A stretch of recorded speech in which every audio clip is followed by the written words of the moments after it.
There's no shortage of introductory books on witchcraft on the market.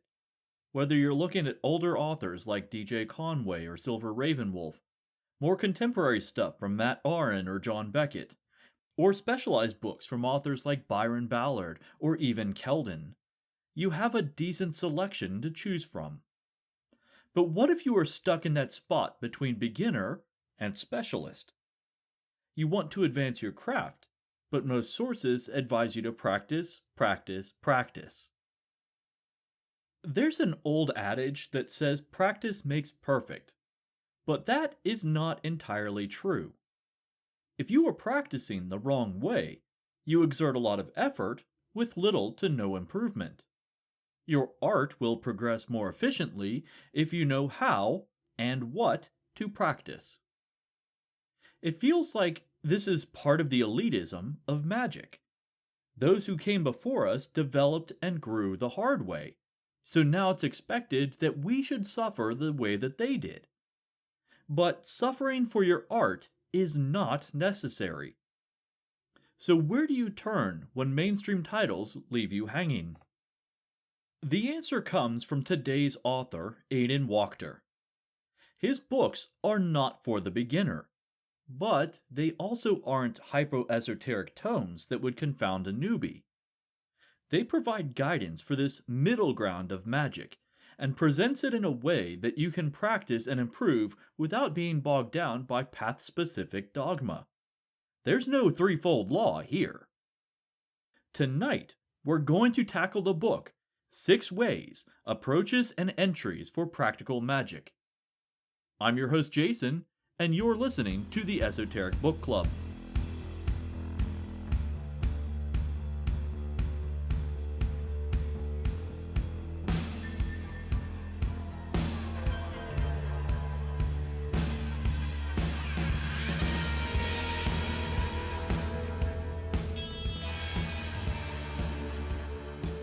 Welcome back, Goblins! Before we get started, I have to thank my patrons, whose support helps to make this show a reality. Specifically, I have to thank my highest tier patron, Samantha Shaver, who has been with the show since its inception. If you would like to help contribute, you can do so at patreon.com, where you can get access to extended episodes for as little as $3 a month. Not only that, but all patrons who join the Esoteric Archive get early access to episodes for as little as $1 per month. So check it out at patreon.com/Esoteric Book Club.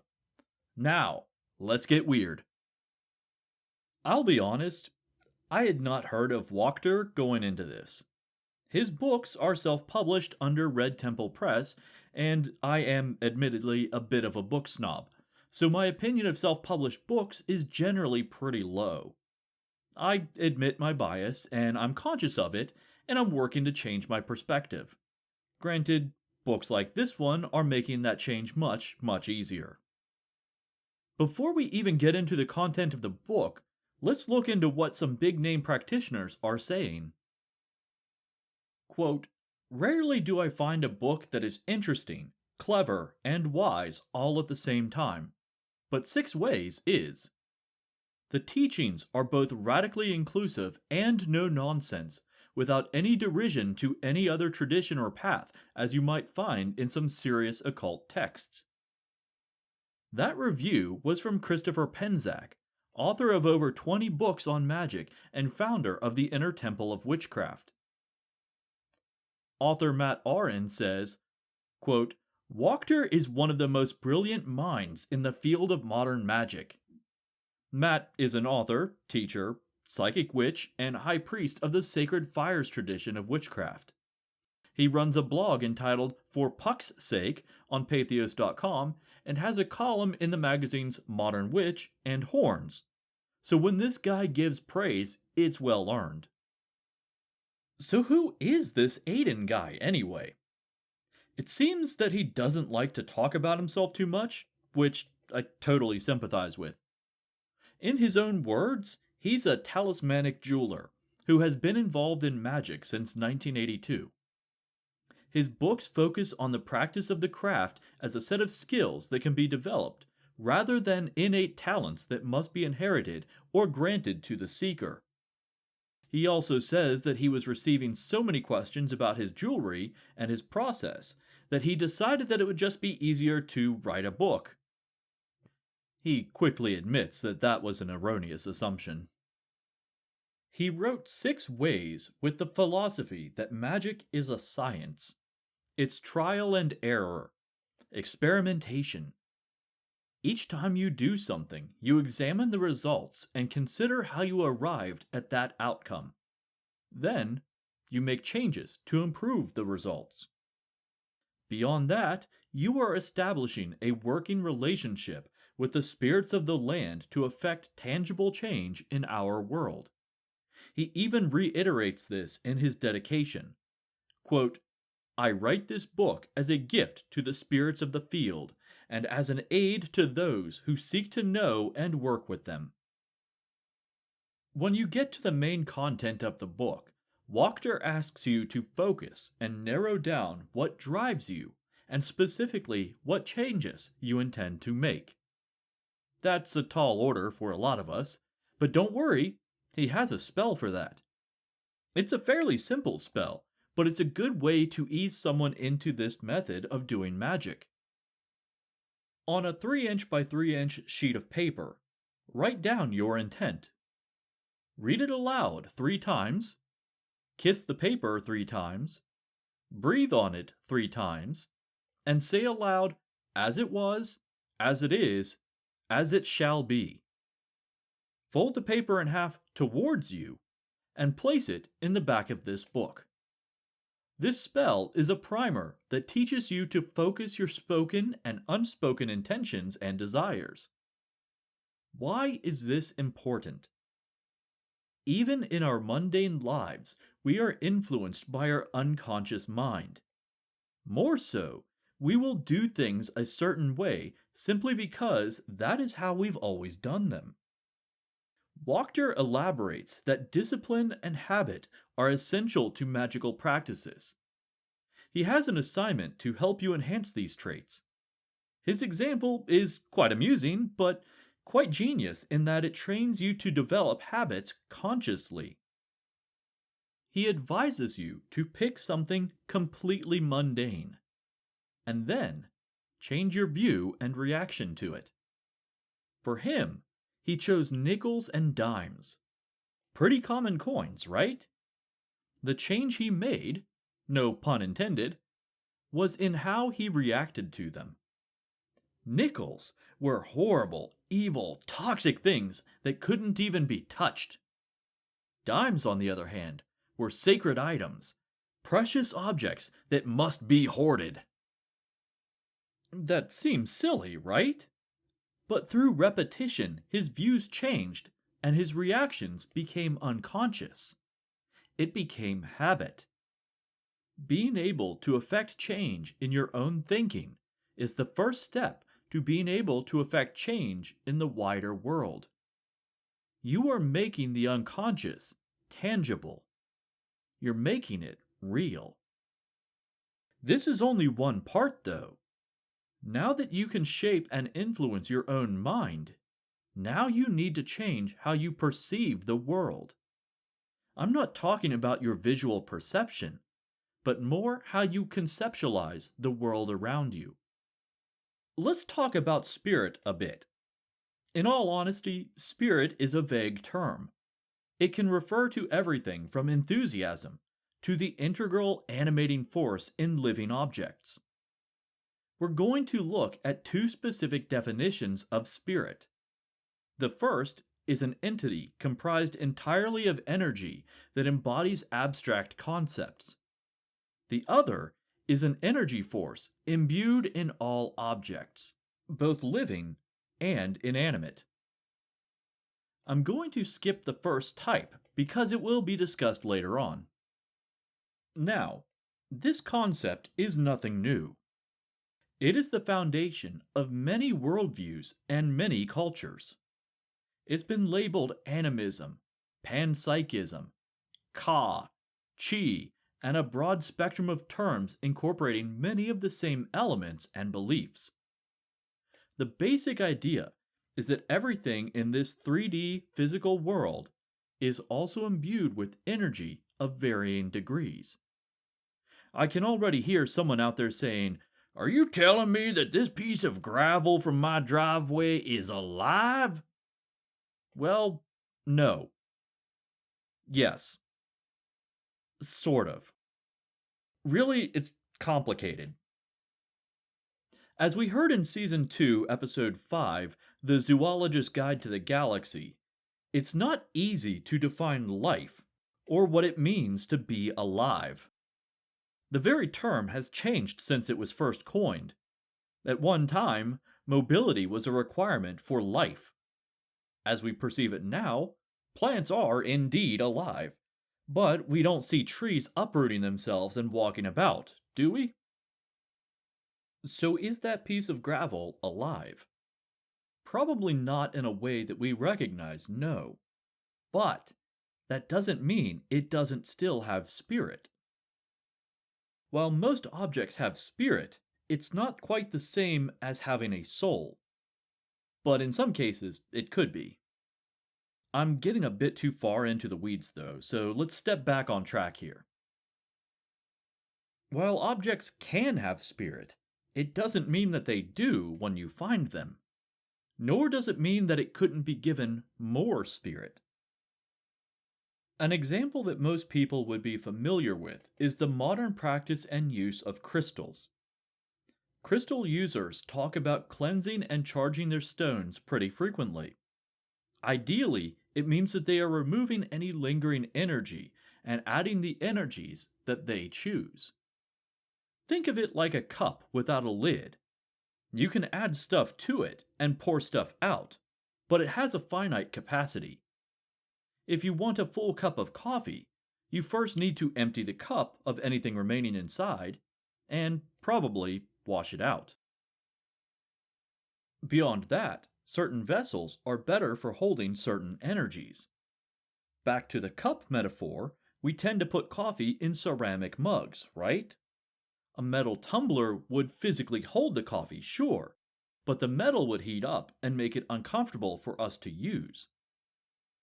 Taking that metaphor one step further, you could potentially use a plate to hold coffee, but it could get messy pretty easily, and really, it just isn't that efficient. The same could be said for basically all things in existence, except with spirit, not coffee. Although, if you could imbue objects with the spirit of coffee, I know several people who would heavily invest in it. Ace Knight, I'm looking at you, buddy. All of this leads into the next subject, the two worlds. There's not too much to describe here. It's basically the concept that there is a spirit world that overlaps our own, but it's inhabited by non-physical, energy-based entities. Spirits, but with a capital S. Why is this important? Because this is the primary source for the energy that is used to fuel magic. Physics tells us that energy can't be created or destroyed, right? So it has to come from somewhere. Wachter incorporates spirit work, trance, and I guess the best way to describe it is astral travel? Okay, let's say that you want to fill a bunch of water balloons. It would be difficult to do this in a desert, but it would be much easier near a water source. It would be exponentially easier if you had a faucet. So if you're trying to perform magic, it will be easier to do so near the source of magical energy. If the spirit world is the water, then spirit, with a capital S, is the faucet. Albeit a living, sometimes sentient faucet. Look, I know I'm relying on a lot of metaphors in this review, but it's the most efficient way to summarize the content. Otherwise, I would find myself just reading the book to you. Now that we know the why and the where of this, we need to know how to get there. As you've probably guessed, it requires trance or meditation. I can hear some of you cringing already. But Jason, I've tried and I just can't meditate. Okay, I mean, it's not easy, but there's also more than one way to do it. It's not just sitting quietly with your thoughts. So many people think that meditation and trance require a monastic level of discipline. Sure, that's the best known example, but you can enter trance in many, many ways. Have you ever been vibing out to music so deeply that you lose track of time? Have you ever been so engrossed in a book that you look at the clock and suddenly it's 2 a.m.? That is trance. The trick is being able to replicate that consciously. Remember earlier how we talked about making conscious decisions into habit? This is one way to apply those techniques for magical use. Practice and remember the ways that you get into trance, and eventually you'll be able to do it quicker and quicker until you can enter that state at will. A lot of you have probably heard of the tree meditation, but for those who haven't, it's a method of trance induction through guided visualization. You imagine yourself to be a tree, and the guide leads you through a series of awareness exercises in which you feel your feet as roots and your arms as branches. Granted, it's a bit more detailed than that, but you get the idea. Wachter uses this exercise in the book, but he expands on it in several creative ways. Besides just turning into a tree, you can use this tree as a waypoint, using it to ascend through use of the branches and descend by way of the roots. This is one of the truly genius bits of Wachter's methods. You begin with one technique, but then you make a small change just to see what happens. What if you step away from the tree during the tree meditation? What if you climbed the tree? What if you dug down into the roots? What would you find? What spirits exist there? What types of energy will you gain access to? He certainly stresses for you to be safe, but he also says to have fun and explore. If what we do isn't fun and rewarding, then why do we even do it? Once you have practiced the tree visualization, it's time to move on to the next step.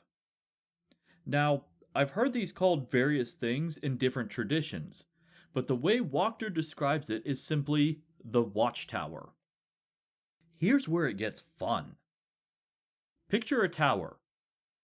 What does your tower look like?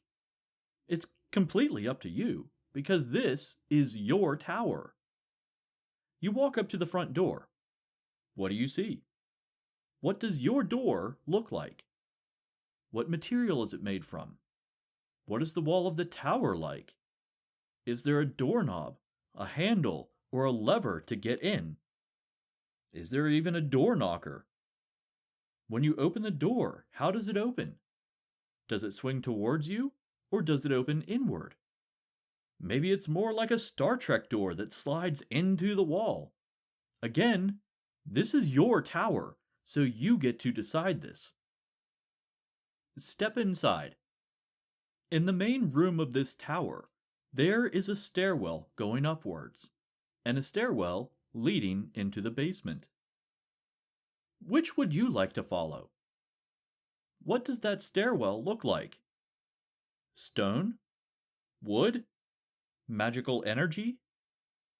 Is there a safety railing, or do you just risk plummeting to your death as you use them? Each set of stairs has exactly 9 steps. Follow those steps to get to the room beyond. For this next part, I will read Wachter's words directly from the book. The upper room has a table in it with a candle on it, a stick of incense in a holder, and a box of wooden matches. Greet the room and make an offering to it by lighting the candle with the matches, and then lighting the incense from the candle. The lower room has a stone tomb in it, and a stone table which is set at waist height. On this table is an unlit candle, a stick of incense in a holder, and a box of wooden matches. Greet the room and make an offering to it by lighting the candle with the matches and then lighting the incense from the candle. Revisit these rooms as you desire, and in time you can change them to suit your nature. Perhaps there are windows in the upper room from which you can see the worlds beyond the watchtower. Perhaps there are tunnels branching out from the lower chamber, leading to other realms. This is a pretty cool concept, isn't it? The idea is that when you are in a trance, you can enter whichever room is applicable for your task at hand. Do you want to do some scrying or divination? Use the upper room. Are you looking to do some necromancy or maybe construct a curse? Then maybe you should use the tomb. Granted, these are just the examples that he gives in the book. Once you're used to constructing your watchtower, you can structure it however you like. That's the beauty of this practice. Even though it uses the same formula, everyone's tower will be different. When I first read the title of this book, I thought 6 ways described 6 techniques or 6 methods. No. 6 ways refers to the nexus at which we exist in this world. We have the 4 cardinal directions, above and below. At the center point of where these meet, we find ourselves. During meditation, we can move ourselves to these cardinal points to get to specific destinations. In many modern practices, or any practice that utilizes classical Western world alchemical structures, you will find archetypal elements in specific directions. For Wachter's purpose, you will find earth in the north, air in the east, fire in the south, and water in the west. The world above is, well, above, and you can probably guess where the world below is. As Wachter says, quote, "Part of the value of this kind of practice and map is that it can be useful to have a place for the powers that we interact with to dwell, so that we know where to go if we wish to visit them." End quote. Granted, this depiction is a way for us to conceptualize the location of specific realms. As he says in the book, the elements are not anchored to a physical cardinal direction. It's simply a way for us, who live in the 3D world, to visualize what's known as a location. Magically, these locations are more of a state of mind or an abstract concept. Basically, we are so used to physically moving our bodies to get to a new place that we use directions as a mental shortcut when we want to move from one plane of existence to another. There's a lot more information on the practice of meditation, astral travel, and building and directing energy, but I want to get to one last aspect of this book: sigils. Sigils are abstract designs that encompass a concept, are imbued with energy, and then put into use for a specific purpose. You can make a sigil for literally anything. Even as Wachter may or may not have done in his youth, you can create a sigil whose purpose is to get you laid. Even though this may seem like an immature, short-sighted desire, it does serve as a good example for the rephrasing and proper direction of sigils. In this example, Wachter wasn't very specific, so he was getting a lot of attention from people that he wasn't attracted to, both men and women. Once he focused and narrowed the scope of his sigil, things went considerably better for him. The basic idea for the visual design of a sigil is pretty simple. Write down a word or phrase that encompasses what you hope to achieve. While it's not a hard and fast rule, Wachter does advise that sigils work better if you phrase the petition in a positive way.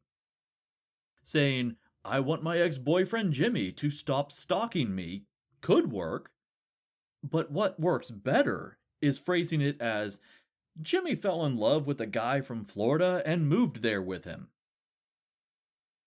Wachter admits that he doesn't exactly know why this works, but in all the sigils that he has made over the years, positively phrased ones tend to work the best. Personally, I think it has to do with the magic taking the path of least resistance. If the end result is something that all parties desire, or at least something that they don't oppose, it makes it easier for the spell to take hold. Once you have your phrase, write it down on a sheet of paper. Now cross out any letter that is duplicated. This should eliminate a lot of them. Next, cross out any of the vowels. Finally, cross out any letters that are mirrors of other letters or whose shape is contained in those letters. For example, if you have both an M and a W, or a W and a V, you can cross one of them out. This should leave you with about 5 to 6 letters. Here's where the artistic part comes into play. Using those remaining letters, arrange them in a pattern where it creates a design. Overlap elements that share common lines. For example, you could combine the capital letter T with the capital letter L by overlapping the center line of each.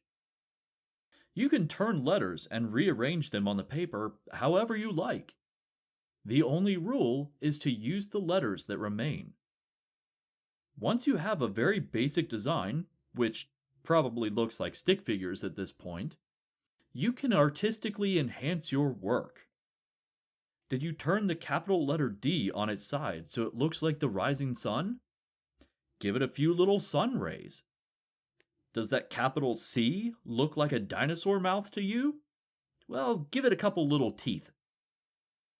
The idea is to take the design, which once incorporated letters from the alphabet, and change it so it no longer resembles individual letters. Now, it's an abstract art design created with specific intent.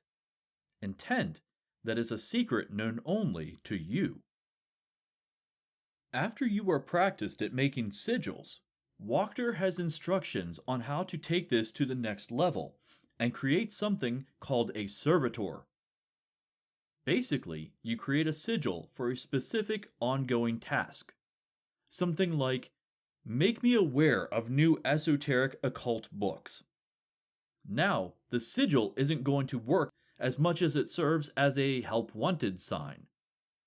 Spirits who are suited to the task at hand will see the sigil and start to fulfill the task. Granted, they will want payment for their work, so you have to be clear about what you offer in exchange and how often you will deliver on this debt. You can set these rules wherever you choose, but you know where works best? Utilizing one of the rooms in your watchtower. There's a lot more information in this book that I haven't even touched upon yet, including divination, making talismans, kundalini energy, magical cleansing, warding your home, crossroads, etc. For a book that is only 157 pages, he covers a lot of material in a concise and informative way. The chapter order may not always make sense, and they seem to be grouped together in a loose bundle of concepts, but this makes the book read more like a lecture than an instruction manual. His writing style is conversational, and he conveys his points pretty well. There were only a few times where I had to go back and reread a section, but really, that could have just been me attempting to read while I was tired. Wachter covers the basics, but only enough to get to the more advanced information. Like I said in the beginning, this is an intermediate level book. It's not a survey, but it's also not a specialized text. It's written for people who have figured out that they want to do something to begin practicing magic, but aren't really sure about the details. As the subtitle of this book says, this is practical magic. If any of this sounds interesting to you, pick up a copy of 6 Ways by Aidan Wachter. As always, I'll have a link to the book in the show notes. The Esoteric Book Club can be found on Facebook, Instagram, Patreon, and at esotericbookclub.org. Intro and outro music is courtesy of Sarah Rudy and her band Hello June. You can find more of their stuff at bandcamp.com or at wearehellojune.com. And hey, if you play drums, they're currently looking for a drummer. Patrons, stick around after the credits, where I'll be talking about Wachter's instructions for reclaiming your sense of self, which is a pretty interesting crossover between psychology and magic. For the rest of you, until next time, remember, stay weird.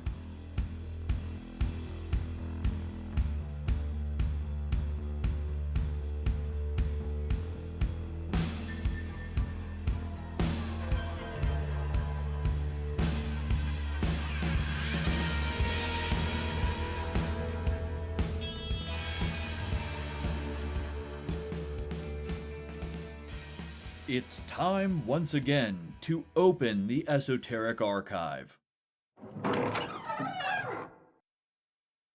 Even though this is chapter 7 of the book, Wachter suggests that all new practitioners follow this practice first.